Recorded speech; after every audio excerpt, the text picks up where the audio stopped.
Welcome to another draft physics presentation. Anyway, same routine but different. I do want to get back to making videos where I can draw, do stuff, so I have to get the computer hardware fixed and cleaned up. Still haven't gotten there. So it is getting close to the 2 months since the move, and everything is still pretty much a mess.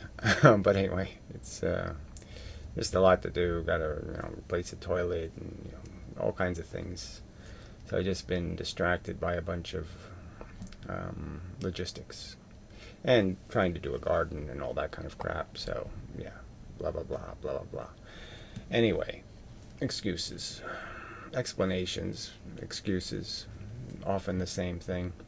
So go ahead, call it either one. It is what it is. I do wish to make physics videos. I just haven't had. It just hasn't happened because of other frickin' distractions. Anyway, all right. The Tin Man's magnet and wire trickery was already in Lewin's 8.2 lectures. Remember.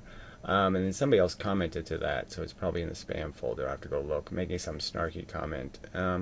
But as if I'm supposed to remember every experiment done in all of the 50 videos in the series, the 50-hour-long videos. But anyway, I don't recall him doing that exact experiment. So I'm just saying that this is all a discussion about the same thing: the right-hand rule, Lenz's law, the motor effect. You can even get into the Kashmir stuff. It's all basically talking about a similar concept, and that is what gets induced into something else when they're put in an inducible environment within proximity. And the process, what exactly is happening. So how does a wire become magnetized, a regular wire, when you run current through it? And and how does a piece of metal that's not magnetic, that's not made of iron,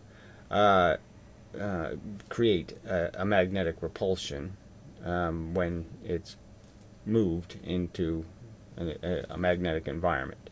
That is, it somehow now can respond magnetically.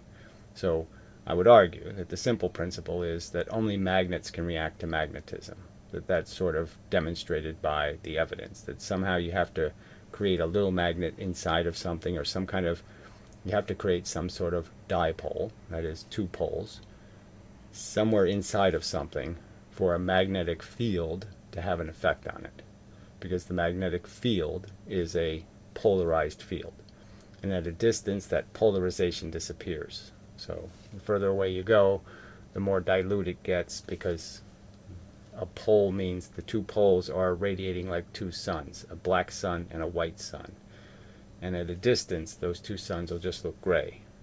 But within any proximity, the two sides of that, there'll be more blackness on one side and more whiteness on the other side. And something has to be able to feel that difference. So it has to have an element of charge. And if it's an individual little thing, you could argue that it has to have a polarization itself. So let's see how to say this. So obviously the copper, you would say, well, it's not an electron and it's not a proton, so it's not going to react to the magnetic field based on being an electron and a proton, because you could argue that it's neutral in its native charge, and that putting electricity through it changes that neutrality in the sense that it polarizes the wire, and now the wire can react to the magnetic field. And just as a hunk of copper, if I just take a hunk of copper and move it into a magnetic field, clearly something changes inside the copper to make it magnetic, that is, charge it. So it either becomes a charge, but then it would go one pole or the other pole. But that's sort of the trick of it, is that when you swing a hunk of copper, it usually has one pole up and one pole down. Now, I haven't seen them do the magnet trick, where they drop a magnet through a copper tube with the magnet not polarized up and down, but polarized across. And maybe that would make a difference. But you have to do these experiments, and that's how you find out what fits, what explanation is durable and can explain all of the circumstances that exist. And the fundamental argument is they don't even have a theory of magnetism. They have no theory of magnetism. I know I say that and you're saying, well, they must have a theory of magnetism, but no, they don't have any theory at all. They have no explanation. That's why they had to create a concept called a virtual photon. All they have is an effect. So they can say, well, the field lines will be like this of the field. But both Faraday and Maxwell made that field using straight line rays of force. Okay, so they pretend that part doesn't exist. But that's exactly how they draw those lines. They don't draw it some other way. They draw it by drawing straight line vectors based on distance, and that tells them how strong the force is going to be at any one location. And that's how it's done. And yet they'll reject that fundamental fact that it seems the magnet must be radiating something, and it's radiating a force that has these vectors, these straight lines coming out of it. And yet they'll keep trying to make this force into something wavy and amorphous. And I'm just saying that those are the facts. I mean, point out how one of those facts is wrong, and then you'll have an argument. But until then, I'm just letting you know that's what the facts add up to. All right, anyway. Here's a link to that once I told you about. Here's the link that I once told you about. Physics is in need of you. So again, this is the link to a guy who's talking like, okay, he gets it, that these silly stories are just silly stories and we need better physics. But again, if you watch him talking head on the internet, he'll be talking mush like string theory and other crap. So he's obviously thinks the answer is going to be something wooier, not something more rational. So I believe this is what the link is. I'll go to it, but I'm pretty sure that's what it is. Maybe we'll play it later. We'll see how much time we got. Smart dogs can't stop distracted driving, but your smartphone can. Yeah, like this crap makes you buy something.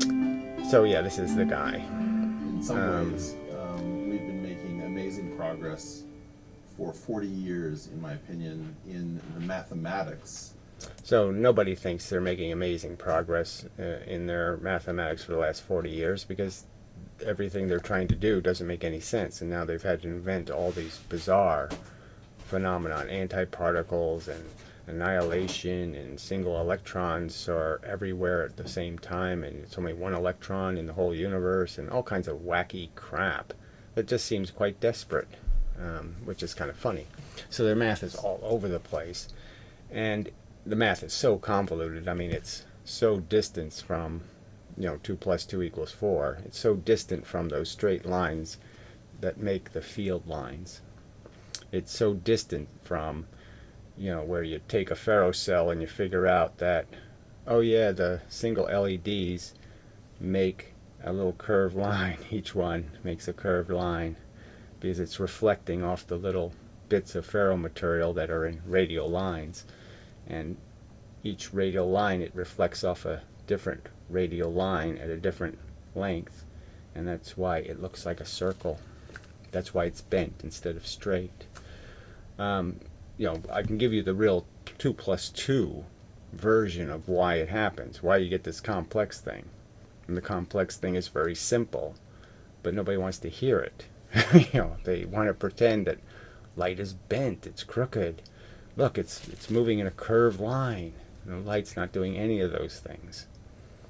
So, and all of this is complex. Like I said, it's like the idea of the lens law and the motor effect, and having all these different conceptual ideas and different ways of describing the same thing. So we see the wire flip over the magnet and stick to the other side, and it's a little different version of the same thing. But then you have to figure out, but the wire's under tension. The wire is tied to two ends, and it doesn't have freedom. It can't go exactly where it wants to go. So it would have gone straight out this way if it was free, but it wasn't free to go where it wanted to go.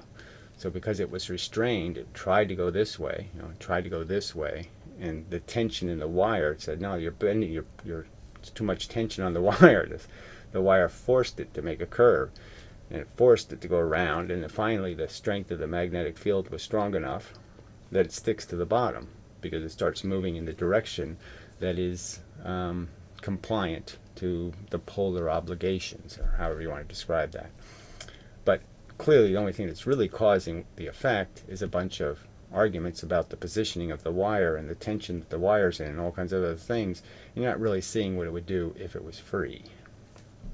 Just like magnets flipping, okay, is sort of a huge liability to really understanding magnets, because if they didn't flip, then you could play with them in ways where you could really understand how the magnetic fields repel and attract in specific ways. But the fact that they're going to turn ruins the fun, because you can't suspend them in space, in free space. You always have to confine them with some tension, with some physical impediment. You have to put them on a stick, or you have to do something else to force them not to flip. All right, anyway. So yes, I saw the video 5 years ago, or whatever, 6. I saw it a long time ago. Like I said, I might play it, but the punchline is the guy saying this stuff, he's saying it from a position that makes it almost insincere. So I'm not saying that makes the words useless, and I'm not saying it doesn't make the concession that their physics is convoluted and fucked up true, because it is. All right, Stephen Bro, not on subject kind of comment. So he's talking about dehumidifier and the basement living, and the only problem is dehumidifiers are expensive. You basically are heating your house. It's like running the air conditioner or something. So and then at lower temperatures, it doesn't work very well, frankly. Because it's relying on cooling the air, and when the air is already cold, you can't get much of the moisture out. The warmer the air, the easier it is to pull moisture out of the air, okay, because there's more available, the whole heat thing. And the colder it gets, the harder those last few drops of moisture are to pull out, so, blah, blah, blah, blah, blah. But anyway, okay. Lenz's law is magnetic function. Yeah, but it sort of applies anytime you're creating, well, I can't say it applies anytime you're creating a magnet, because the magnetic field has to be in motion for Lenz's law to be relevant. So copper does not become magnetic. Well, that statement I can't agree with. I mean, quite obviously, it does become polarized. The atoms do become ions, whatever you want to call them. They become their effect into the world is a change in their position, and they do become responsive to magnetic fields. So you want to argue that they create a charge differential. That would be okay with me, because a charge differential is the same thing as a magnet in some respects, if you can get that charge differential really close together. But obviously with voltage you can't get the charge differential really close together, because the charge will negate itself. It interacts with the magnetic B lines, so more crap about two different kinds of forces, when that's the same force, it's just these two different black versus white in terms of the ability. One affects electrons reflectively, one affects protons reflectively. So one is proton repulsive and one is electron repulsive as a force. And so but there is no such thing as electric lines and then magnetic lines. There's the atom. See, I've said this stuff before, and it just seems, what would the evidence against be? So I can just, that's all I can argue, right? In my opinion, it's clear that electrons and protons are the magnetic monopoles. They make polarization. Nothing can be polarized if it doesn't have something to do with electrons and protons being in uneven distribution. So it's just a fact that all atoms are polarized to some extent because the electrons are on the outside and the neutrons on the inside. So, I mean the proton. But it's not a polarization the world can see, because the magnet's never facing proton side truly. It's always some manifestation of proton side. I don't know exactly how to say that because I don't think the electrons are moving around the atom. They're not held in orbits because there's no mechanism to keep electrons moving. There's no mechanism, there's no example of electrons having any durability in free space to maintain any velocity. And clearly we'd see a lot of variable velocity in electrons, and we don't. That's the whole quantum photoelectric effect, is that the electrons are always emitted with a certain amount of energy, a quanta of energy. And if they were doing a bunch of orbiting and then you expelled them, they would have a combination velocity of the two velocities, the one expelling them and the one they already had. But anyway, slowing them down with interacting, i.e. spinning. So in my opinion, there's this whole spinning thing doesn't go anywhere either. I don't think there's any hard evidence that any of this stuff spins.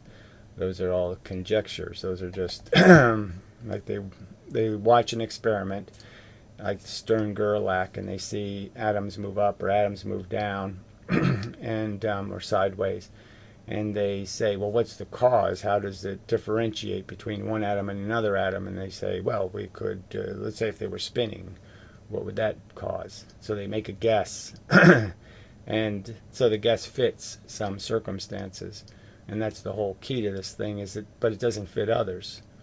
But they keep it because it fits enough of them and they can just pretend the others don't exist. So get a drink. Sorry. So like in the two slit example, the slit experiments, they take one thing that matches and they focus on it, and then they just kind of let all the stuff that doesn't match just drift out of their focus. And when you confront them with a problem, like it was a big problem when the guy figured out that this happens with single photons. The two slit was explainable when you said, okay, a bunch of photons go in, the photons are interacting with each other, and then they land somewhere. Well, okay, you can make sense out of that. But when they found out, oh, well, wait a minute, a single photon makes this pattern. Somehow the pattern is made out of single photons.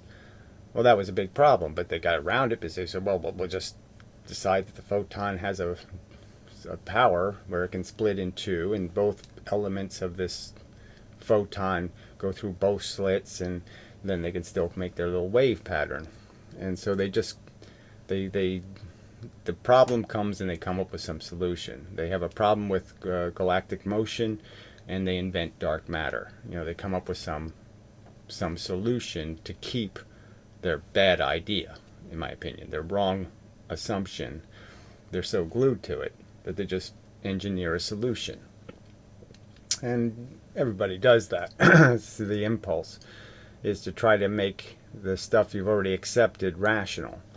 And so you just keep making excuses. And you can see this in politics, arguments about capitalism. So you can go anywhere and you'll find people doing exactly this. They're all or nothing. The socialists will concede nothing to the fact that people need incentive to do hard work. They almost need to be forced to, because nobody wants to do that, for fun. Nobody does an unpleasant job for fun. It just doesn't happen. But the other end is the silly, exploitinist, the people defending all capitalism when most capitalism is lying, cheating, and stealing and inheriting. It doesn't have anything to do with earning anything or treating people right or doing the right thing. It just has to do with connivery and thievery. But anyway, I don't want to get into that. But you can see the same psychological mechanisms are at play here. People are just so defensive about a position, and they won't recognize that, no, the truth isn't this or this, it's somewhere over here, but it's going to end up being closer to one thing than it is to the other thing. But there's very little willingness to move off of these positions because they think it's all or nothing. They think they think politics is quantized. It's either all right or all wrong. When no, that's not how it works. But the fact that they can't concede that they are in an environment where their evidence sucks, and that's just the truth. The evidence isn't nearly what we'd like it to be. We'd like to have a real clear picture of this 2 plus 2. We'd like to see all the dots. This is like a paint by the numbers thing, and all the lines are fuzzy, the numbers are hard to read. This is a really hard painting to do by the numbers because there just isn't enough hard evidence for anything. So again, you have to be very careful. You have to go through this process of seeing, okay, it fits this theory. Does it fit this one? Does it fit this experiment? So as I migrate to these different experiments, does the same theory work? And so again, I'll give the example of the slit experiments, the surface experiments, where the theory doesn't fit. Okay, it doesn't work in all the circumstances. The multi-slit is clearly projecting images, which doesn't have any wave mechanic to it. Doesn't make wave interference would destroy the quality of the image. So that can't be possible as an explanation for the multi-slit event. The single slit doesn't match water waves. The double slit doesn't really match either in the sense that it's creating 2 patterns, and there's no explanation for the second pattern. So, I mean, that's the test. So there's not going to be a proof where it's going to be a simple proof. The proof always has to go through the reasoning and then has to apply the theory to all the circumstances and explain if there's a problem where it doesn't fit. They have to explain why it doesn't fit, and their explanation has to have some kind of consistency. They can't say photons Huygens in the single slit in the sense that Huygens creates 2 waves in the single slit by some magic, and yet when it's Huygensing in this double slit, it doesn't create 4 waves. Because there's 2 slits, there should be 4 waves, but it doesn't do that by their theory. And as I pointed out, the whole conversation about talking about slits when we know impediments do the same thing. So we know this isn't about an opening, this is about a surface. So, I should be able to say that to people, like all of you. I should be able to say, clearly, this physical phenomenon isn't about slits. It's not about openings. It's not about how big the aperture is. Newton proved that by doing a single hair. Single hair isn't an opening. There's no confinement of photons. There's no limiting their space. There's none of those theories can work. There's no Heisenberg involved in this single impediment. And yet it'll create the same pattern as the single opening.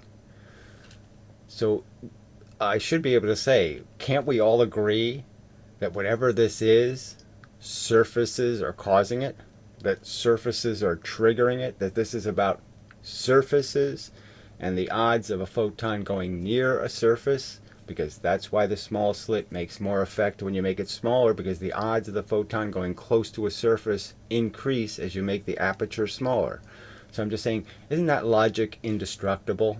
I mean, do you really have any argument to make to say how, no, that can't be right? There's no it can't be right argument, right? And it's not just semantics. I mean, it's not an irrelevant fact that if it's the surfaces, shouldn't we be calling these surface experiments and not be calling them slit experiments, when we know it's not about an opening, it's about a surface. So this is all I'm appealing to, is I'm appealing to you being a little bit reasonable. And instead of iconizing your physics and saying you've proven everything, when in fact you haven't proven it, there is no undeniable volume of evidence, there is no huge pile of clear, visible 2 plus 2 equals 4. There's none of that here, all right? We all have a mushy pile of evidence and lots of experiments, but I mean, it's all kind of, this tells you a little bit, this tells you a little bit, this tells you a little bit. They're all like different lenses you can look through, but you have to look through all the lenses, all right? Because each lens fixes one thing, right? Like one lens makes my eyeballs viewable, another lens makes the hair viewable, another lens makes the nose viewable. Each one puts a different thing in focus. but you have to be aware of all the lenses to really get the picture. And that's all I am attempting to do, is I'm just saying to you, okay, when they told me certain things about physics, I said, well, show me. But there was no show me. There was no showing me a photon moving in two snake-like manners through space. There was no show me, at all. And then there was no show me a photon being bent by a magnet. There's no show me. It's supposed to be electromagnetic, and yet you can't touch it with either one. You can't affect it by either force. So how could it possibly be made of that stuff if I can't affect it with that stuff? And then somehow it's bent by gravity, though. But then I say, show me. And you see the evidence, and you say, wow, that evidence sucks. I mean, how can you people be so belligerent? I mean, I've made these simple arguments, right? I mean, you sit there and you look at the galactic lensing images, and they're so sloppy. I mean, they're so irregular and so imperfect. And you know that's not what the universe does. That's not what physics does. Physics doesn't create broken circles and all kinds of... No, it does things very mechanically, and especially when it's supposed to be a simple process, like just being bent a certain percentage. These images should be pristine. They should be perfect. And yet they're far from the mathematical, what the mathematics says is possible, or what the mathematics says you should be seeing. And then all of these effects don't exist in all the places they should exist, where we know there's gravity, we know there's stars right there in the field. Well, how come those stars aren't lensed? They're plowing through a ton of gravity. Why is that light getting to us in this coherent manner? It shouldn't be getting to us in a coherent manner. These two stars should be distorted in different positions, and it shouldn't look anything like that. We shouldn't be able to see these perfect pictures of galaxies when that galactic light has traveled, based on the fact that the galaxy is huge.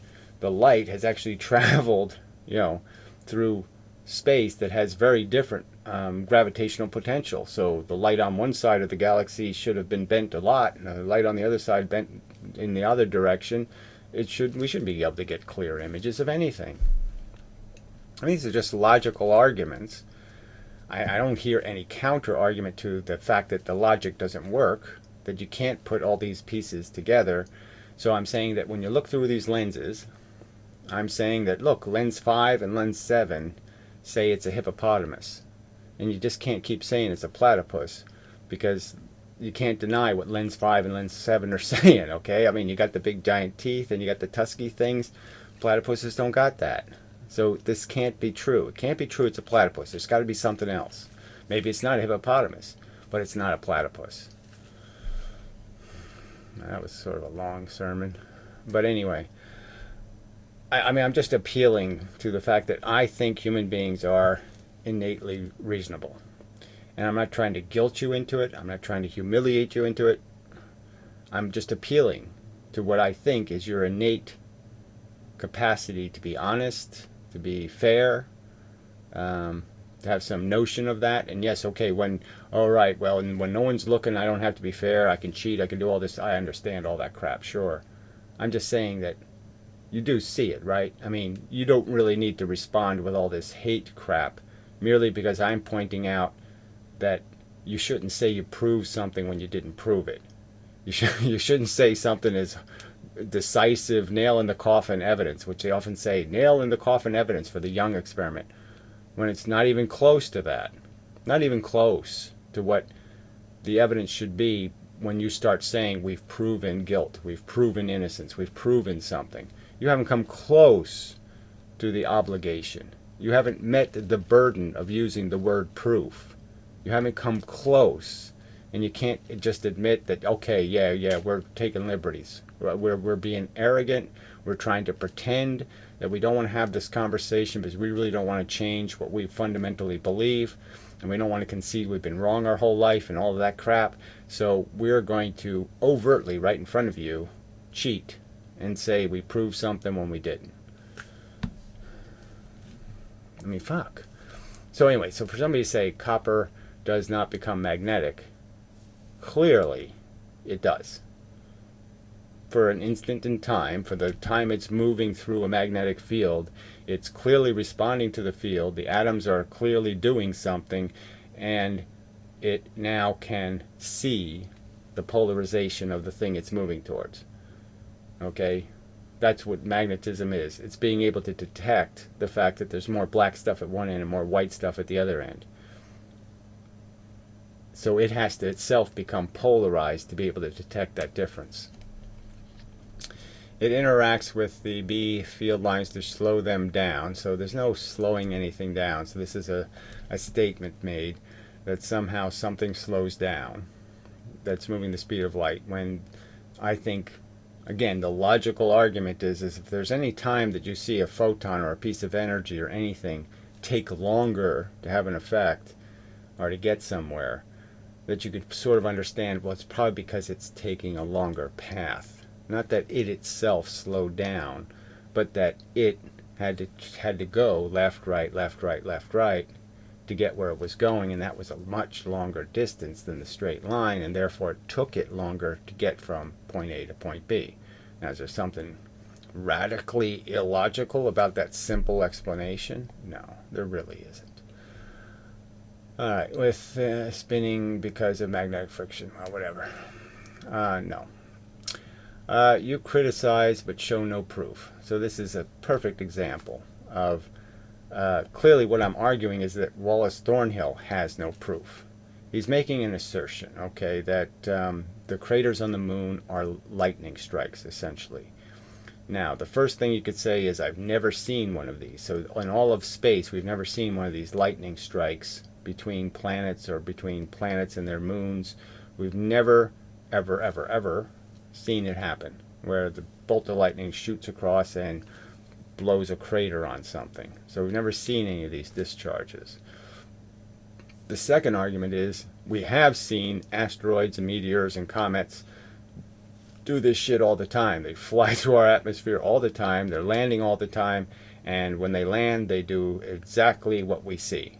We can go to the location and we can see the little crater and we can see that this is what an impact looks like. And it's perfectly consistent with the things on the moon. It looks exactly like them. Not a little bit like them, but exactly like them.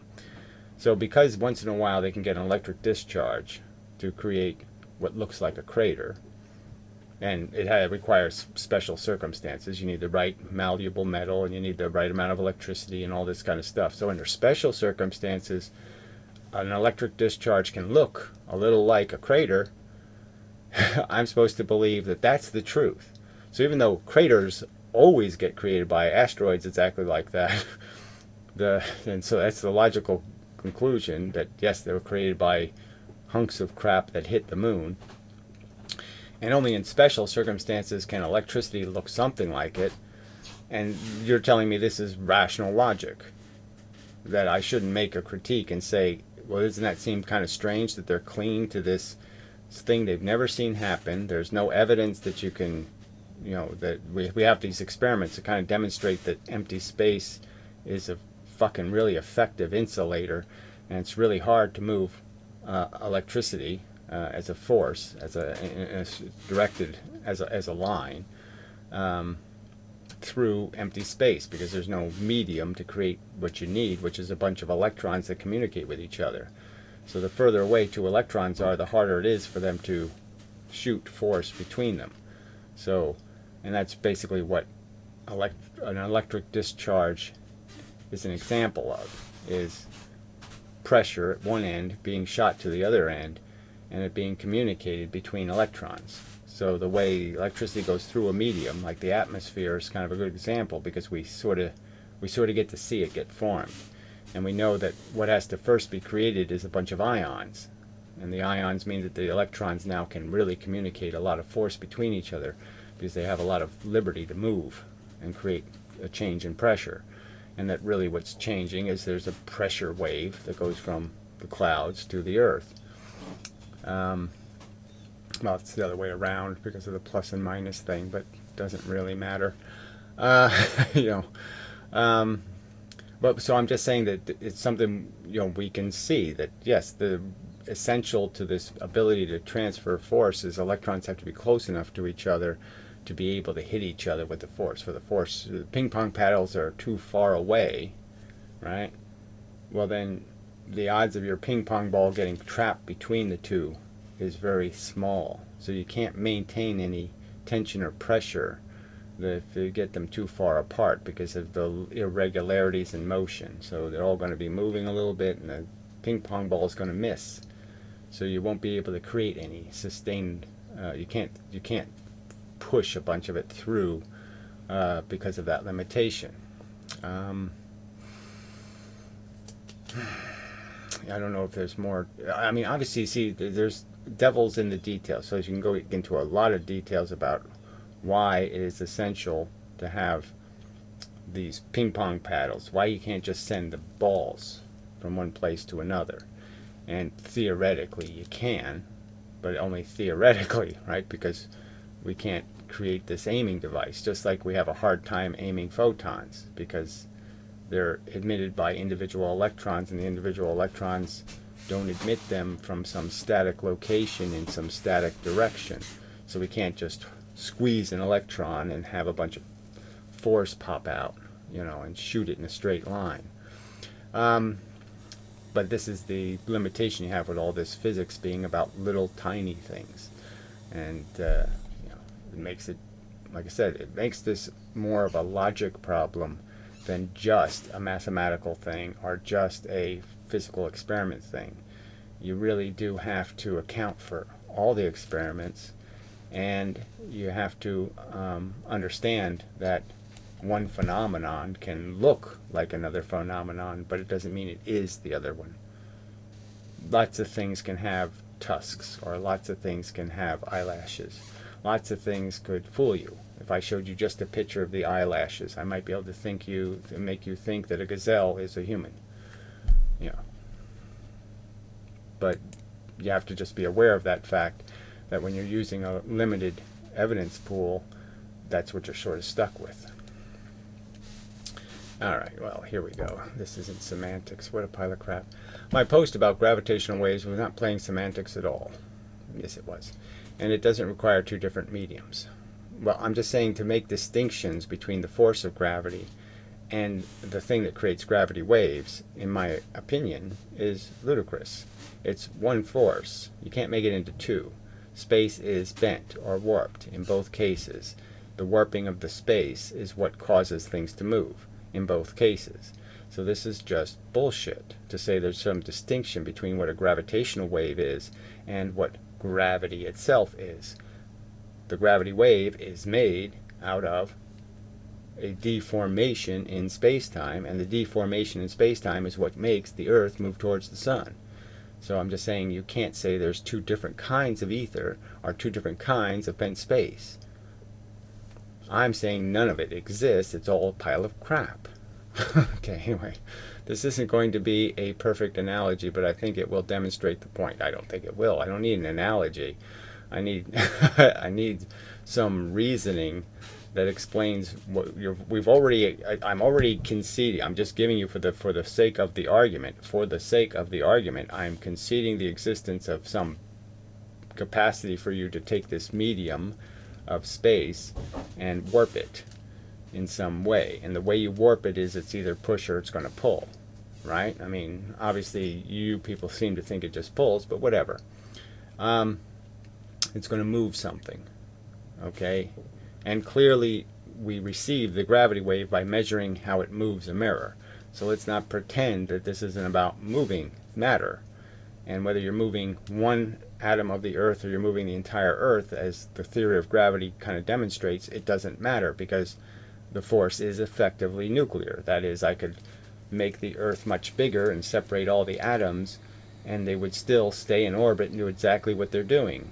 The gravity doesn't care about the form that the matter's in. It only cares, okay, it's only affecting those material bits individually. Let's say you have a submarine and an ocean of water is applying pressure against it. Well, obviously the water isn't doing that, right? The gravity's doing that, but let's play along.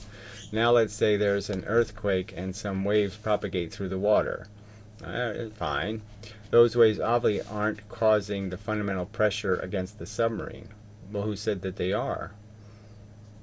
I'm just saying, look, there's no difference between the spinning of two neutron stars, okay, the fact is they both have gravity. They're both creating a warping of the space around them, and clearly by orbiting each other, they're going to be in different alignments that are going to create different patterns in the net force, and that's the wave part.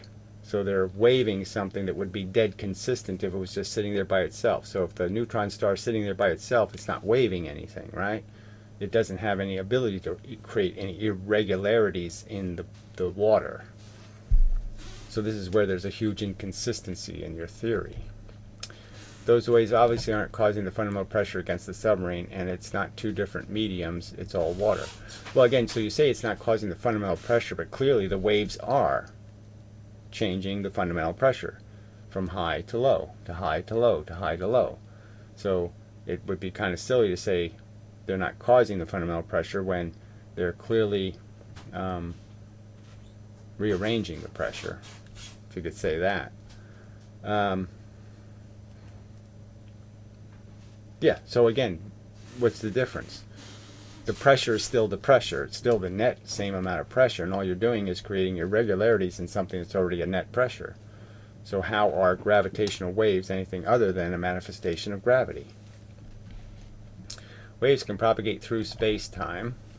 So can non-waves. So again, this is stupid. Yeah, again, if I have one neutron star, okay, no earthquake, it's creating pressure. It's creating the force. And all you're saying is I can change the amount of force, the net amount. I can make it go down a little bit, I can make it go up a little bit by rotating two neutron stars.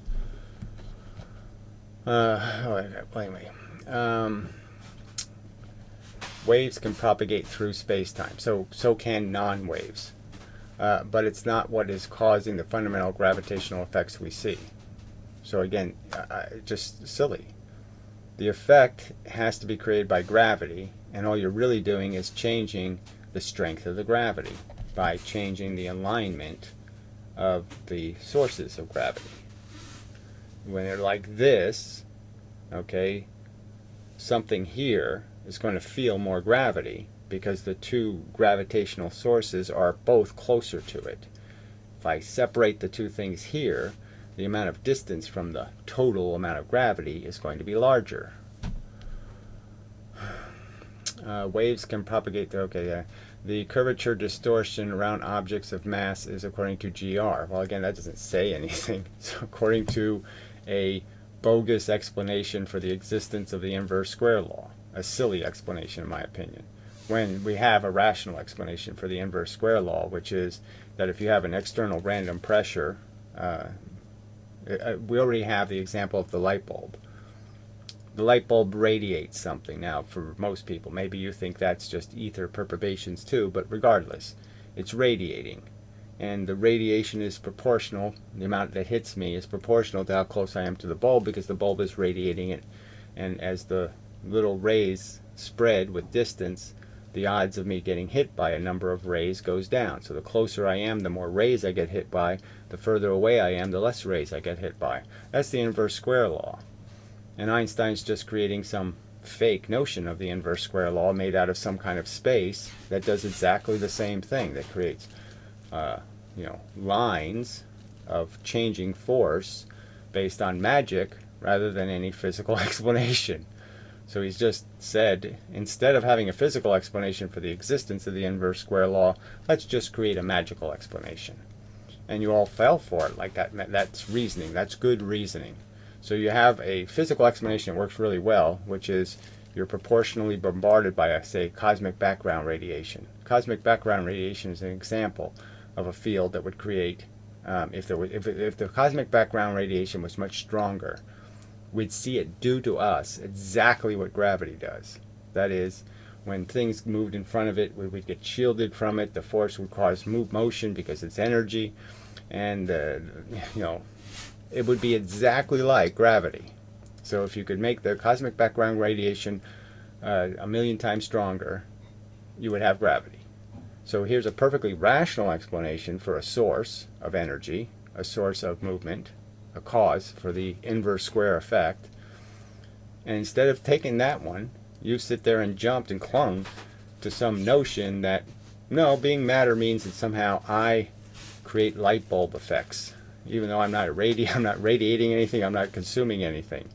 It's just something that happens, geometry. I just sit in my chair and I magically do it. I don't have to have any function. There's no mechanism creating it. There's no evidence of any energy, even though the energy obviously moves at the speed of light. So it moves exactly the same speed as what photons are doing, and yet you call it bent space. You call it some other thing. Why does that make any sense to you? So, yeah, sorry. So you're one of these people, though. You believe photons are not energy. I mean, they don't physically travel from point A to point B. They vibrate in ether. Sorry, I just why? Why cling to an explanation that just doesn't fit what we see in the universe, which is force has to be conveyed through a mechanism. In the big universe, the asteroid has to hit you, or you don't have an asteroid impact. You don't get to say, well, there's an asteroid over there that said, I'm an asteroid. The field effect traveled through space and it made an asteroid lump on the planet. I mean, it just does totally unnecessary in the real mechanics. I'm sure there's a logical proof that probably can get to that whole point that if this fundamental universe was as wooey as you say it is, it would have effects in the big universe. There would be some evidence of this ether. In a sense, we'd end up with some duplicates of it in the mechanics of the big universe. And there are no duplicates. We don't see any magical effects in the big universe. All right. That's probably enough, but maybe we'll play some of this just to play with it. Of field theory, which is the underlying geometric structure that undergirds both particle theory and general relativity. So this has been an incredibly exciting... So they don't have a particle theory and general relativity. So, you know, obviously photons aren't particles. They're perturbations in a magnetic field and an electric field by their definition. They say the word particle. They really don't mean the word. They don't mean particle. So why do they use the word particle when they really don't mean it's a thing? They just don't. I mean, it's as wrong as saying like dominoes flipping and then saying the flipping of the domino is a domino. The flipping of a domino isn't a domino. Time, because this dictionary has opened up, which ports all of the best insights from physics into differential geometry and from differential geometry back into physics. So you'd be hard-pressed to say that nothing is happening. The problem... So again, so even to say differential geometry is something other than physics is silly. There's only one subject. It is physics. Physics is the science of the elemental function. So it makes geometry. It isn't dictated by geometry. So again, this is where they just don't get these things even in the right order in terms of understanding that there's science. And the science is trying to come up with accurate descriptions of reality. And the most elemental things that you can describe, that's physics, is the elemental bits. And everything else has to be second or third or fourth or fifth down the line. Everything else has to be a subcategory of physics, including philosophy. Is that we really wanted to quantize the geometry of general relativity. But in fact, what we ended up doing was So they want to quantize the inverse square law, which is already quantized by just making the elemental bits things. Cosmic background radiation, making them rays of momentum, containing bullets. Geometrizing the quantum. And so it's been a bit of a disappointment for theoretical physicists who hoped that they would be living through a golden age of theoretical physics rather than the mathematics of theoretical physics. So the field... Right. Well, so the difference between these words is conceptual physics versus mathematics versus explicit experiments, you could almost argue. So experiments say one thing. Galaxies don't fit the model. At least the model they've imposed on galaxies. And I just say that the simplest solution to the not fitting the model is to recognize that the galaxies aren't spinning in, they're spinning out. Galaxies are expanding, not contracting. That's why this stuff on the outside is going too fast, because it's leaving. Particle theory has in some ways seemed to be advancing in terms of its mathematical underpinnings, but so again, the mathematical underpinnings haven't changed since Faraday and Maxwell and Newton and all that kind of stuff fundamentally.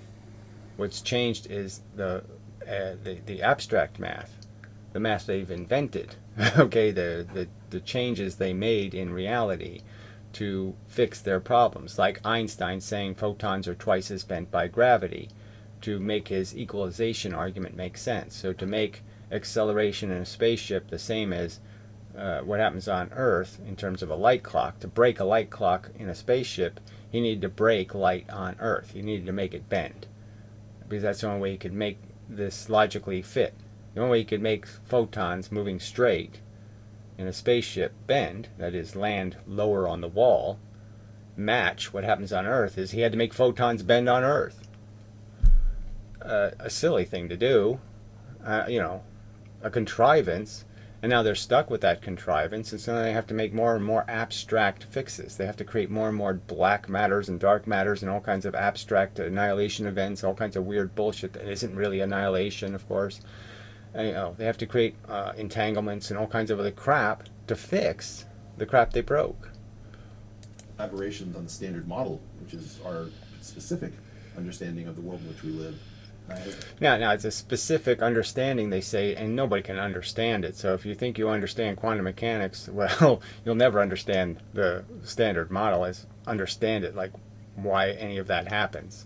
It's just a bunch of statements. It's a bunch of declarations, but none of them are hard evidence proof. They're all just assumptions, like, well, this sort of works if we call this amount of energy a quark, and then, well, when the energy is positive, it's a up quark, and when the negative is negative, then okay, that's down quark. I mean, they're just assigning labels to events, and the events are quite tangential. I mean, quite distant from anything we can actually see. It's been all but stalled from the theory side since around 1973, 1974. So it's a bit of a paradoxical situation. From a theory side, it stalled right at Einstein's bent space. Stall, broken, doesn't fit. Certainly doesn't. It just creates a unification problem. It doesn't create a unification solution. You've created a new force, the force of the ether, and it's not any traditional ether, because that's why you did the whole Michelson-Morley thing, was to sit there and demonstrate there was no fucking ether, and then you just come along and say, no, there is an ether. We're just going to make it really, really, really invisible instead of just invisible. It's super invisible. And I think that in part, we've never really been here before. There was a period between about 1928 till the late 40s when theoretical physics had found quantum electrodynamics, the theory of electrons and photons. Again, they didn't find it, they just relabeled what they already knew. So again, this is all part of the break history bullshit that goes on. Again, the whole idea of the emphasis on the Young experiment. When the Young experiment showed nothing, it demonstrated nothing that Newton wasn't already fully aware of. So Newton wouldn't have been at all surprised by the two-slit experiment. He said, of course that's going to happen. I already did these experiments. Basically, I did the two surfaces facing out experiment. I did the two surfaces facing in experiment. I did these experiments already, okay? It's not a big surprise. This isn't news. Newton's saying, I don't have an explanation for that. I really just don't. I mean, I can guess, but I don't have any evidence to indicate exactly why these rays are being distorted and bent. I don't have an explanation. And Young didn't have one either, any more than Huygens. He was a wave guy. He was an audio technician. Clearly he was obsessed with waves, and he just waved photons and said, somehow I have new proof. He didn't have any new proof. Where most of the calculations we wanted to do gave infinite answers. The underlying theory seemed sound, we just didn't know how to get real contact with the experiment. Yeah. Well, these infinite answers are really about the fact that they never have any energy in. So they never account for where the energy for the movement comes from. So they create movements in the universe, and it's circular. They have to somehow make that movement. They have to make something cause it. So they have to have an effect that creates the cause. So they have to make the chicken-egg circle. But they never really accounted for where it came from. What's the source for this movement caused by gravity? Because it creates something called momentum. So you're making momentum in the universe, and now they have to account for somehow where did that momentum come from, because it's always going to be a problem, because eventually their thermodynamics are going to demonstrate we have a bunch of energy that we never accounted for. That's their infinity problem. And it took a long time for us to realize that we had a technical problem rather than a need for an absolutely fundamental revolution of the kind that brought us general relativity and quantum theory. So right, and two very different things, and both of them with what I would argue are obvious flaws. I mean, relativity, huge flaws. The whole light is bent twice as much. Photons are bent twice as much by gravity. Just no theoretically grounding for that. No reasoning applied to why the fastest thing in the universe would be the most affected by gravity, when the logical assumption would be the faster you're going, the less likely you're going to be affected by any force. I think that we're a bit stuck, and we don't really know how long this very strange period is going to go on for. And this period has been dominated by these sort of quixotic hopes that one of a number of theories, whether it be supersymmetry theory, grand unified theory, technicolor, or even non-commutative geometry. Right, so all the crap that's built on all these wrong premises, he says, are somehow going to fix their premises. So that's the irony here. He's basically saying, okay, look, we have some false premises, because this thing gets uglier and uglier the further out we go. It cooks wrong. So some of the ingredients have to be wrong. And he's saying we're going to fix the wrong ingredients by adding new ingredients, or, no, that's not going to fix the wrong ingredients you have in it. So once you put the vinegar in, you can't take the vinegar out. It's still going to taste like vinegar. Might be our way out. But the problem is that all of these highly speculative theories have remained in limbo, and many of them have gotten rolled into this very strange complex of ideas that we call either string theory or M theory or some variant thereof. And it is a question as to whether this is more of a physics-inspired theory, or whether it's really an economic and sociological phenomenon, which is that you have that's even bizarre. It's clearly just an obsession with mathematics, as if mathematics is anything but a formalization of what you know.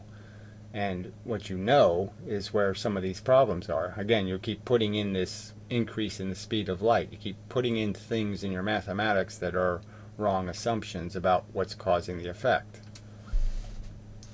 A generation of physicists in the baby boom who seem to be absolutely astounding geometers, but appear to be wanting in terms of their ability to make contact with the natural world. Oh yes, make contact with the fact that you have to fit all the evidence, not just one piece of evidence. So the glove can fit, and the shoes have to fit also. Okay, lots of things have to fit. Okay, not only the size 14 Bruno Mallees, you need the glove to fit, you need everything, the hat to fit, all this stuff has to fit, at least suitably fit to some standard of fitting. And clearly there's huge gaps where things don't fit. And what's your response when it doesn't fit? Dark matter. Your response is to contrive some new invisible man to come to your rescue. So instead of what's obvious, OJ did it, you are so desperate to say, no, we have to make our theory that he's innocent make sense, so we'll create an invisible man who wears size 14 Bruno Mallees. Even though that makes no sense at all. So we'll create matter that has no properties except the one property we want it to have. It creates gravity, but it has no other properties. Like every other single thing that has multiple properties, it breaks the rules. It doesn't have any other properties except it makes magical gravity where we want it. And it moves exactly where we want it and stays exactly where we want it for the magical reasons. I mean, it is such an invisible man excuse. It is literally going into court and saying OJ's innocent because the invisible man happens to wear size 14 Bruno Mallees. It's just what the invisible man likes. You can wear any size shoes. It just doesn't matter to him. So he just picks OJ's shoes. I mean, it's that bad. By the standards of previous generations. And naturally that's going to elicit some very strong feelings, because the idea that we would have had perhaps 2 generations, let's say, in 40 years of physicists who can't make contact with experimental reality. Right, exactly. You can't make contact with experimental reality. That's a huge statement, yes, and it's overtly true. And you've turned the whole universe into a dopey model, and all you care about is making the model somewhat coherent. And the model rules are, I can create invisible men, I can create photons getting bent twice as much, I can change the rules of the physical universe any way I want to, I can create expansions and contractions and all kinds of things, and I can just make it out of nothing. The whole thing is made out of nothing as an elemental function. There is no elemental function in your standard model. With their theories is completely unprecedented in the modern era. This is very interesting, rather disturbing. So yes, and it seems that every generation is just getting more and more religious, more and more wooey. You don't want regular, standard, boring answers. The answers have to be SpongeBob, okay? You just will not accept that sponges are just little things that sit in the ocean and water goes through them and they don't do much and the cells just pick out a little bit of garbage from the water now and then and filter it out. And you don't want the boring answer. You have to have it animated, in motion, doing something wacky and extraordinary. And it's just so obvious that that's what you're doing. And again, just like you don't want the natural story of our existence, that we're just frickin' evolved parasites. We're just fucking slime, okay, that now has a selfish mindset, a brain, totally motivated on consuming other slime, getting their share, and motivated to make copies in a crude physical way by just ejaculating on people, and that's it.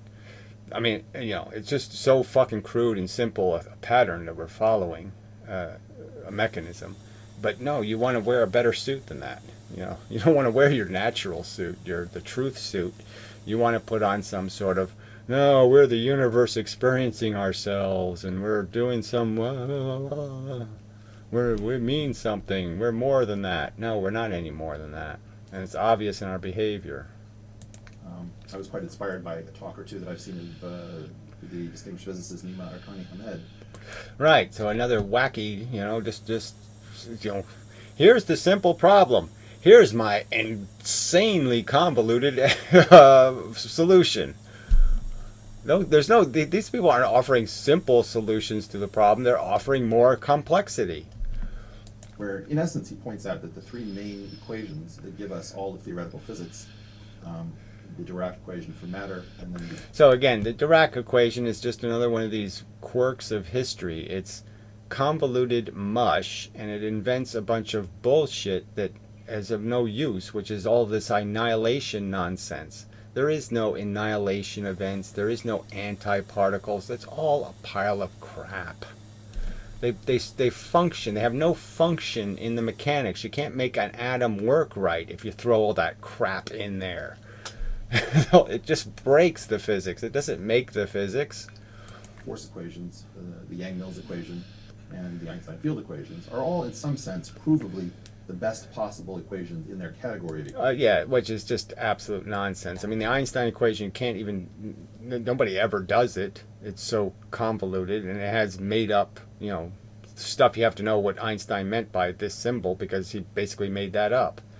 So what the hell, what are you talking about? That it's some sort of perfect equation. Nonsense. Equations. And so what happened was we had a question, is there any way to go about finding even better equations? And we can essentially prove that these equations cannot be beaten in any simple way. So, all right, so he's telling us he's proven they can't be improved on. They're not, they're somehow perfect. When I would argue that, where have I seen the evidence of that? I mean, even the GPS stuff, it's not like they do the math and it comes out exactly right, and now they can do it exactly by the math. They always have to do it by trial and error. They put the thing in space and they say, okay, the clock is 478 milliseconds off. It should be, by the math, 386 milliseconds, but who cares? Just make it 446 because we can tell how much it's off. It's not that exact. So this is, again, just more hyperbole, more, exaggeration to keep convincing us that these fundamental elements of the truth are the truth when they're not the truth. And I don't know why he brought up the Ahmed guy, because the Ahmed guy is basically pointing out how bent space has to basically go. It's crap. So the possible elaborations, I would say, are now obvious, and we've tried all of them, and none of them have seemed to yield to anything that clearly advances our picture beyond where we are now. So the question, Because you try to make it more, you try to fix by adding ingredients rather than fix by extracting ingredients. So until you start extracting your bad ideas, you're not going to fix this recipe. is, do we need a radical rethinking? Is there something wrong with the fundamentals? Is Einstein, in fact, wrong to slip in space-time at the ground floor of theoretical physics, which is shared by both? Yeah, yes, it's kind of obvious that it just doesn't make any sense. We know all the forces move the same speed. They have something in common.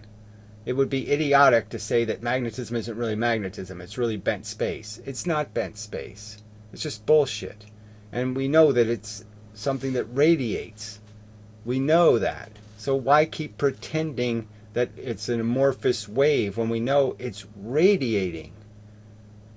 It's reflecting, but I'm just saying a reflection looks like radiation, right? I'm radiating light because the light's reflecting off of me. So I'm just like a light bulb. I'm radiating light in all these directions.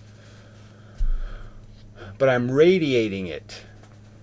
Quantum field theory and general relativity?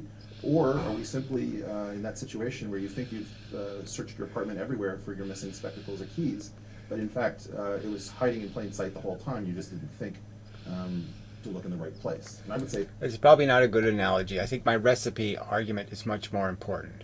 That one bad apple does poison the pie. So you have to be really careful about what apples you're going to put in the pie. Which ones you're going to say you've proven, and that you know for certain that apple belongs in the pie. That's an apple, okay? It's not an onion. You've made sure you know the difference between apples and onions and apples and dioxin and apples and all kinds of other crap. And that is where I would argue that this physics turned into a religion, because there was the Newtonians and they were desperate not to have anything changed. And so they were very reactionary, and they hated Einstein because they wanted Newton to be pure, and Newton was everything, and we don't need no Einstein bullshit. And your counter reaction is just as bad in saying that once you've now iconized Einstein, you can't let him go. You're going to do the same thing. You're going to say it's Jesus, it's not Mohammed, it's Jesus, Jesus, Jesus, Jesus, Buddha, fuck this, fuck that. You know, all those answers are wrong, but I'm just saying, but that's all you're doing. You're camping. You're campers. Okay, and you will not accept that maybe this isn't where you should stop. This isn't the only location on Earth. Just because you live there, it's not utopia. There might be a better place. the jury's really out. And the problem is that this is, in some sense, and I say this not as an insider in physics, but really as an outsider, since I wasn't trained in that subject per se. But So this is more horseshit that he's not an insider. Clearly, deep inside the wacky colon of physics. this is the world's most accomplished intellectual community, whether you find them easy to deal with. So again, more just preposterous exaggeration. The most accomplished people in the universe are the ones who came up with this silly God theory. No, they weren't accomplished. They just by mere accident. Okay, and that's all it is. It's just these accidents of perfect timing. Somebody says something like, well, what if there's dark matter, and it just makes gravity, but it's invisible, it doesn't reflect light, and it's, different kind of matter. And the rest of the people in the room were hungover, and they said, yeah, I want to quit thinking about it, so let's just go with that, because I'm sick of thinking about it, I'm sick of having arguments about it, fuck it, let's just go with that. So these are just circumstances of timing. And the timing's right. And like I said, the big lie of the New York Times headline when Eddington did his crappy experiment, a complete piece of crap, stated right in his own journal, I wouldn't stake my life on these results. I mean, plainly a very difficult experiment done horribly badly because of horrible weather. I mean, clearly a tainted experiment, hugely tainted. But he gets a New York Times headline, Einstein proven right. No, not even close. That didn't happen. But that's the event, right? And once that event takes place, then it's just the ball starts rolling and you all get on, you're all getting your free ride, and you think nobody has to pay for it. You've stolen the car, and no, not one of you stole the car, right? Nobody, no one person stole the car. Just happened to be that it was rolling, and the door opened. The guy got in, and he's a friend of yours, and then he waves as he's going by, and oh hey, can I jump in? And he says, oh sure, because he didn't pay for it. It doesn't cost him anything, and then you all end up in the car, and you don't know really who stole the car. Or sometimes rather unpleasant, as I occasionally do. There's no question in my mind that no other group has ever achieved anything like the theoretical physics community. So again, this is just an amazing statement. They've taken physics and turned it into this convoluted, wooey mush that has no consistency, that can't be fit together, that again, you can point out their elemental experiments can't even be rationally explained. They can't even tell you where the interference happens in their interferometer. They can't tell you, well, what if I send single photons into it? What will it do then? They can't answer any of these fundamental questions, and yet they'll tell you, okay, we've done so much for the world. No, you haven't done shit.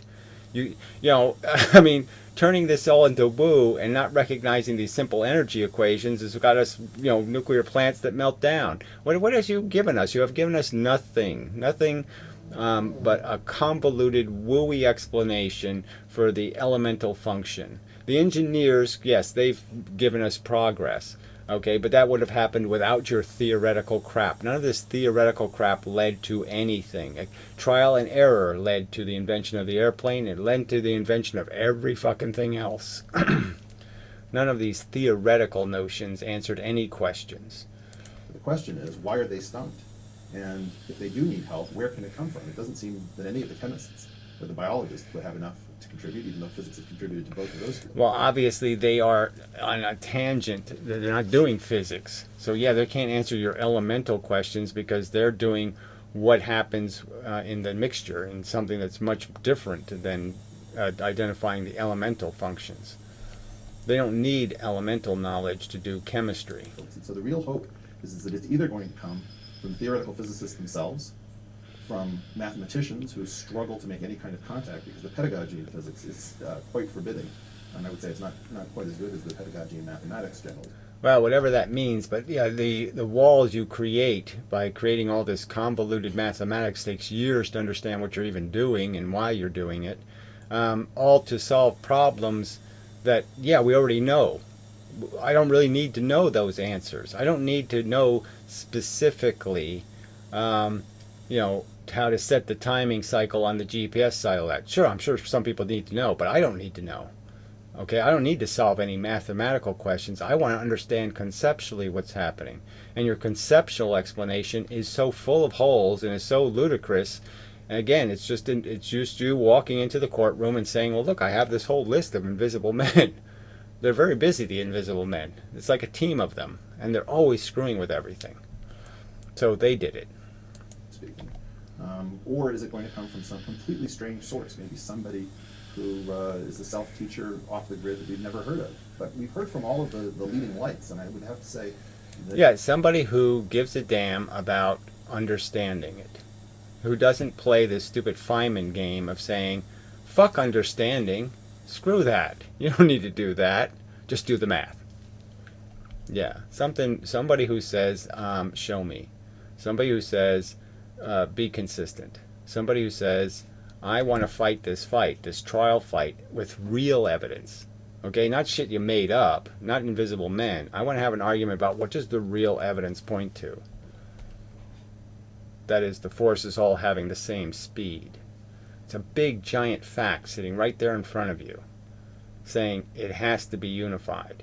It has to be. It couldn't be just a coincidence that the bent space trampoline has exactly as much pressure as the door spring. Oh, just coincidentally. That almost no one from the traditional community really has any kind of a great idea as to how to make the next progress. Well, I think that if you think about Einstein's vision abstractly, properly, in all probability, I think they'll be proved right in the end in the abstract. But the key question is, So you're right in the end in the abstract. Well, what's the abstract? I mean, that doesn't even make any sense. The abstract, right in the end about the abstract, about the thing that's distorted and perverted from the elemental function. So he'll be proven wrong about the elemental function, but somehow he's right about the abstract. Well, the abstract is that all motion is caused by the same thing, which isn't really true.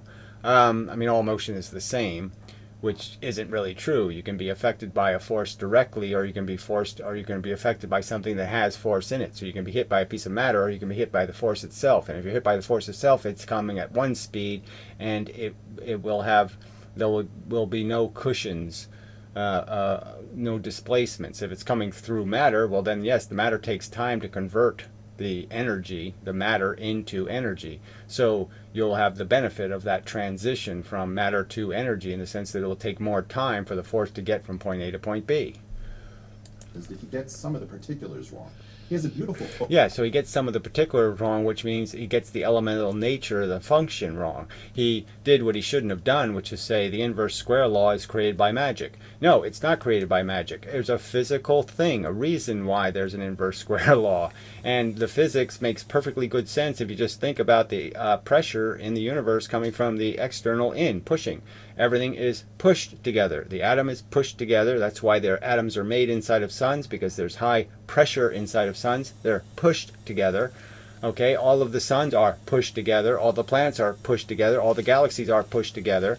And the only reason why they fall apart is because somehow that push force is reduced, because, well, over time, all the force ends up in the stuff that was pushed together. And now there's less force out here because there's more force in there. And then it goes through an expansion process, and then it gets contracted, and then it expands, and then it contracts. Yeah, the whole thing is so explainable in certain logical terms, and you forgot about doing anything called logic. Let's add up all the facts and see where they point. Not just 2 of the facts or 3 of the facts and ignore the other 7 facts. It's just like what they did with the 2-slit experiment. Everybody talks about the Young experiment. If you actually look at what the Young experiment looked like, it was little round circles in white light, no less. I mean, it didn't even have the 2 patterns in it. It was not a miraculous experiment. It's just they keep talking about it and glorifying it and making it into something big, big, big, when it's something mundane compared to what Newton was doing 100 years ago. 100 years before him. Where he says that his equation can be viewed as a mansion with 2 wings, one of which is made from fine marble and the other is made from cheap wood, being the 2 signs of the equality. Now, most people have looked at the cheap wood and said, well, our theory of matter and the stress energy tensor, as it's known technically, is probably what needs to be upgraded so that the equation is pure marble on both sides. There's a rather more disturbing... Well, what's the marble part? See, you didn't get to that. There's no marble in this because it's a bad... It's a wrong conceptual idea to come up with excuses for why something happens. You want explanations for why they happen. Possibility, which is that the marble is in fact a premature codification of the geometry, and that in fact it is... Again, the geometry was already established by Newton. The geometry is established by the inverse square law, and you just have to explain why is there an inverse square law. There's nothing else to the mechanism. And the only part Newton was missing, the only part the inverse square law has to account for, is the fact that the objects themselves are moving. They're vibrating. They're moving in space. And so if you don't account for their movement, well, yes, you're going to get something like the precession of Mercury wrong. So if you don't understand that the sun isn't staying in one place, that its center of mass, that is the net value of its mass, isn't staying in one single location, that at any one moment there's a little more mass this way and a little more mass that way, or a little more mass this way, a little more mass that way.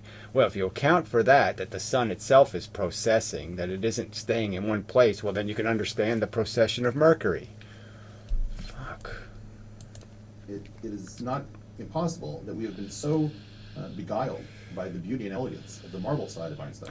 So again, the beauty and elegance of a tiny, minute amount of new information. I mean detail. So this is all about doing this fraction, 0.1 is what Newton gave you, and now you were doing, we're going to add 0.0007682489, and then say we've done something impressive, when that whole point, the whole 0.79 blah blah blah bullshit is based on the fact that all the real equation is accounting for is the fact that Newton had static things in space, and he didn't account for the fact that there's extra little bits of motion in all of these objects from other force effects. A tiny fraction of the universe's function. Equation that we haven't put nearly the time or the energy into figuring out whether that's where the problem is. But the problem for us, if we do go down that route, is that Einstein's theory is so locked in at this point through path dependence. We built everything upon his insights. Right, we've built everything upon this stupid notions that photons are waves, that they interfere with each other, they create interference patterns, and that these photons are bent by a force, gravity, when you can't make any other force ever affect them in any other way. These are just bullshit notions, wrong notions. And you've codified them as facts. You've said, nail in the coffin evidence, the Young experiment, when it demonstrated so little. It showed us nothing Newton didn't already know. That it's not really clear how you could make a modification to the foundations of physics without having the whole thing collapse around you. And so, yeah, it doesn't have to all collapse, but I mean, because obviously you haven't gone that, you haven't been able to go that far off the reservation. But yeah, the idea of understanding that it's all this quanta of energy, and you have to follow the quanta, you have to follow the energy, because that's all there really is. And all that we really understand is that energy going from point A to point B, if it goes into a thing called matter, it can stay in there a while, and it doesn't get to point B for a while. And usually the while is, it doesn't get there until the meteor actually hits the Earth. And when it does hit the Earth, the meteor doesn't have its original mass. It doesn't just bang into the Earth and make a little tiny bump. No, it has a tremendous amount of energy in it because it captured a bunch of energy to have momentum. Momentum is energy. It's captured energy. Energy that didn't go from point A to point B. It captured it. And then when the asteroid finally gets to the Earth, it releases all of that energy it captured. It locked in circles. It kept all those cars, a whole bunch of cars inside of the meteor. Okay, a bunch of cars going around and around in circles. And when the thing finally hits the surface of the Earth, all those cars are now going to hit the brick wall. All of them, a ton of them. It collected a ton of cars, and now the cars are going to hit the brick wall. And that's all you need to know. That's thermodynamics. That's the equation. That's the only equation you need. Is that this is just E equals mc squared was the only thing Einstein said that made any sense. That's the golden rule. Yes, we understand now. Matter captures energy. When matter has motion, it has energy in a direction, and that's all that matters, a differential in its pressure. And that differential in pressure can be huge or it can be small. Bullet shoots, there's a huge differential in pressure. Even if you have an idea that you're going to do something very heterodox, which is to question the bedrock or the marble of the geometry, the question. In essence, you could look at it two ways. The bullet is either gained stuff going this way or it's lost stuff going that way, right? It gave the rebound, the rebound's the wrong word. But anyway, you know the word I'm looking for. The reflex, the recoil. It gained the recoil. It lost that energy, the recoil energy, and now it has a bunch of uneven energy in this direction because it gave a bunch of this back to the universe. It gave this way. That means it has a differential. That means it has a disproportion, and it goes that way. I mean, it all can be cut to this simple. Just follow the quanta. You got the idea that it's quantized. Just follow the quantum, and this all falls into place. Can you even get to it, given the incredible skyscraper that has been built on his solid geometric foundations? So again, they're not solid geometric foundations because those solid geometric foundations were already discovered by Newton. It's just the inverse square law. His argument is that the thing causing the inverse square law, the thing causing the geometry, again, the geometry is already established by Newton. Einstein doesn't add anything to any geometry here. This is just nonsense. He doesn't make any contribution. He doesn't create new geometry. The geometry already existed. He just sit there and said the explanation is that the space is an ether and you can bend it, and the bending looks like a convergence. And they won't call it a convergence like Leonard Susskind. They call it an anti-convergence. No, an anti-divergence. That's what they call convergence, because they don't want to say the word convergence. They don't want to say it goes in, because they have to explain how it does that. Where's the vacuum cleaner? This is, in some sense, Where's the energy come from? That's what a convergence implies. You got to have energy to create one. route that I've gone down, which is to try to think about novel approaches. If you are going to break with the community, it's very difficult to keep up with that level of neural horsepower if you have any other commitments on your time. That's right. This isn't easy, okay? Because there's let's just say there's 50 microscopes, or there's 70 telescopes, or 100 telescopes, and you do have to actually look in all of them to make sure the pieces of information you're getting from all of them, all the experiments, that those pieces, you can account for it with your one theory. And that's not what they're doing. That's certainly what I'm trying to do, okay? Is that I've looked at as many experiments as I can possibly look at, okay, in the time available to me, and to try to understand the experiments. Obviously, it's really hard to look at experiments like LIGO, because most of the experiment is in their software. Most of it is in how they play with their the raw information. So those are very hard experiments to understand and to say, does it fit or does it not fit? Is it consistent or is it inconsistent? Well, you can't really tell because you don't know what all these little black boxes are that they're putting the information through. So you can't have any confidence in their declaration that this is what the black box does and it doesn't do anything else. See, they'll even argue to you that polarizing film just filters light. It doesn't change it. When, you can argue pretty reliably, pretty obviously even, that of course it changes the light. The effect demonstrates it changes the light that goes through it. So the light that passes through the filter isn't the same light that went into the filter. It's changed. So in some sense, if you choose the path of the dissident or the heterodox or the crank, you will find that your only hope and chance is to have a really novel idea. No, your hope is that there is a grain of integrity in human beings, and that you can appeal to that grain of integrity and say, look, I can make a better argument. I can make these facts look arranged more coherently, and they'll fit better. You'll see, oh, there's a hippopotamus eye, there's a hippopotamus tooth, there's a hippopotamus ass, there's a hippopotamus tail. I can show you how this fits better. The puzzle goes together better this way. And that your sense of integrity will say, yes, you're correct, that this does seem to create a more reliable pattern. I haven't had to use a hammer to smash a bunch of square pegs into round holes. I haven't had to cheat. Okay, I haven't had to create dark matter and dark energy and annihilation and entanglement and all kinds of other crap to sit there and make these pieces go into the holes. And I'm saying that that's what has to be done. But yes, it has to be true that human beings have something called integrity, that underlying it all the bullshit that they go through in their little brains and their little devotions and their little admirations and all this horse shit, that underlying all of that crap is some little kernel, some little piece of them, some little program that says the truth should win. The truth should win. I mean, even the criminal must have some little piece that says the truth should win. About how this game goes, so that you have some time and some breathing room for everyone else. And of course, nobody's very optimistic about that prospect. It's very difficult to do work on one own. That's right. It's very hard to go from being nobody on the outside to being somebody on the inside. But obviously Einstein did it in some respects. But yeah, he needed a connection on the inside. He needed Planck. If it wasn't for Max Planck, Einstein would be nobody.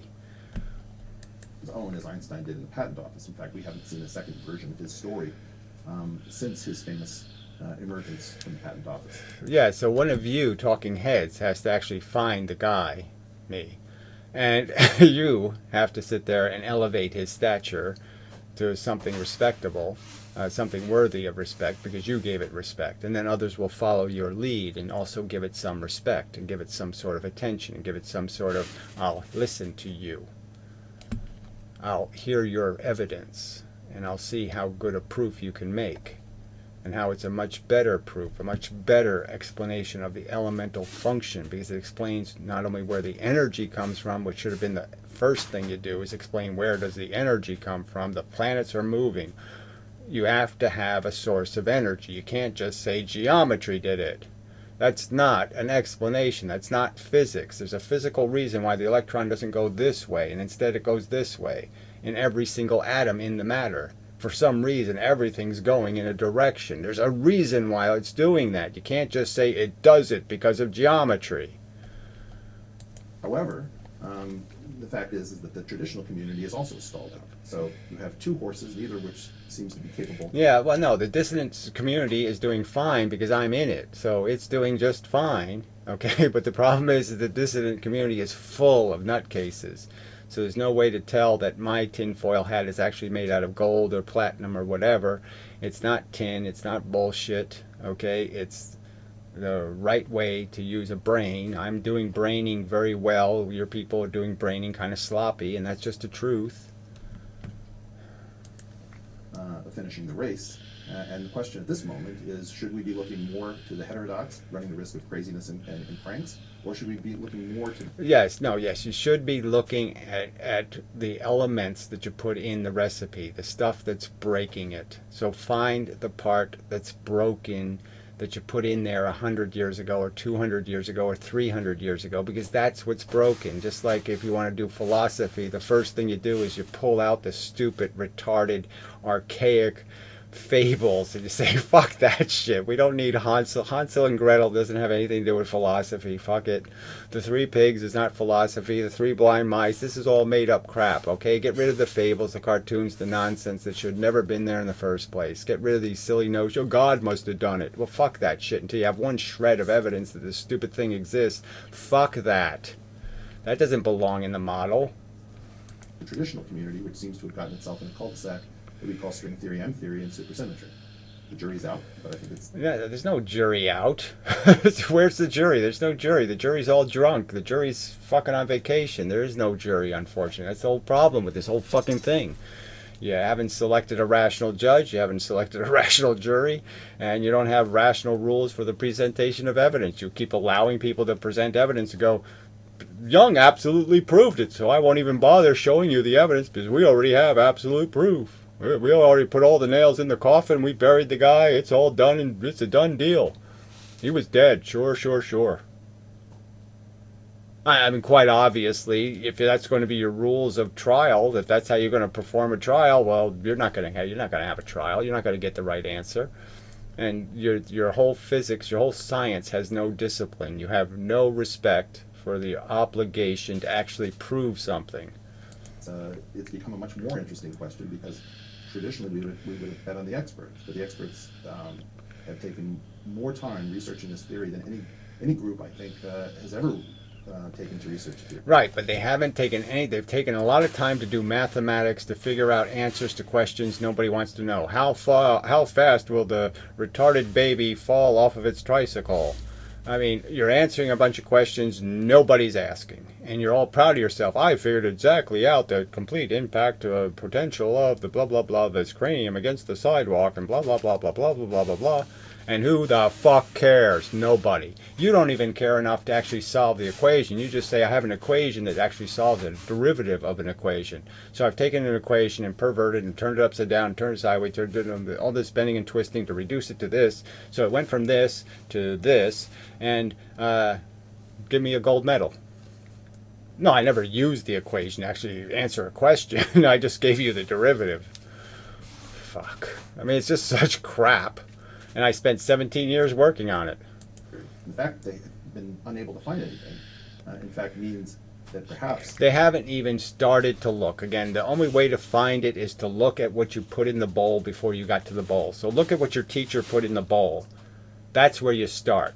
Okay, that's not where... You know, that's your first mission, is to make sure the teacher didn't put shit in the bowl that fucks the recipe. Because it ain't going to matter what you put in now if, that's fucking bullshit. So first, look at what is in the bowl. Don't just say, oh, I accept mush, and now I will make souffle. I will start with mush, I will add some stuff to the mush, and I will make a perfect chocolate cake. No, you won't. because there's shit in there. Bird shit. The odds have changed in that Horse shit. race.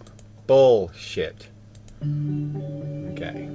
Well, I think I did the same video 6 years ago, but whatever, I did it again. So anyway, that's enough, folks. So till the next time. So really, this is just I mean, again, all these people think I have some mission, like from the devil or what, I don't know, from some notion that I created my dissidence by myself. Like, the dissidence wasn't reasonable to have. These explanations aren't silly when they're silly. I mean, Heisenberg and all this, they're silly explanations. I mean, many worlds, they're silly frickin' explanations. And you're blaming me because I'm smart enough to say they're silly explanations. I mean, come on, I'm not going to wear that creepy stuff. I mean, that's gay. I mean, your physics is gay. Nothing against being gay, but gay is, I mean, that's something you do in the bedroom. It's not, you don't do gay physics. It's bullshit. It's flamboyant, exaggerated. It's such a perversion of meaning and sincerity. I mean, it's so insincere. I mean, you're pantomime physics. This isn't doing physics. You're just mimicking a perversion of it. You're miming physics. I mean, I'm just rhetorically stating things, but I just mean it's just so bad. Alright, so this is all old stuff. So I guess the other guy retracted his comments because I didn't delete them. So I guess he retracted them. Good for him. And such. Alright, so that's it. Something's missing here. I mean, there was more comments in here. They're just like disappear. You saw me. I didn't get rid of anything. So I didn't make anything disappear. But whatever. Okay, enough. Alright, till next time and such. Where I will try to do more physics videos. Not that some of these questions don't get to some good physics, but obviously most of them are just attacks on my character, on my purpose, on my function, on my integrity, on my intelligence. They're just, you know, completely superfluous to arguments about what does the evidence demonstrate. Alright, till next time and such.